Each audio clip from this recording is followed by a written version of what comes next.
মানসিকভাবে আমরা একদম ভেঙে পড়েছি। কারণ আমি ৪০ বছরের সম্পর্ক দেশনেত্রী বেগম খালেদা জিয়ার সাথে আমার সম্পর্ক ৪০ বছরের। উনি একজন মানবিক নেত্রী ছিলেন, দেশনেত্রী ছিলেন, গণতন্ত্রের মা ছিলেন। বিএনপি চেয়ারপারসন দেশনেত্রী বেগম খালেদা জিয়া, ওনার যে ত্যাগ, এই দেশের প্রতি ভালোবাসা, মাটি মানুষের প্রতি ভালোবাসা, এটা তো অপূরণীয়।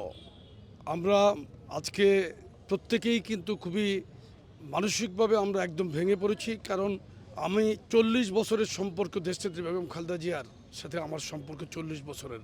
আমি যখন রাজনীতি স্টার্ট করি, ইট ওয়াজ 1986। যখন আমি পলিটিক্স শুরু করি তখন থেকেই আমি ওনাকে খুব কাছ থেকে পেয়েছি। আমাদের সেই সুযোগ হয়েছিল এসব বিরোধী আন্দোলন সহ বিভিন্ন প্রোগ্রামে। উনি একজন মানবিক নেত্রী ছিলেন, দেশনেত্রী ছিলেন, গণতন্ত্রের মা ছিলেন।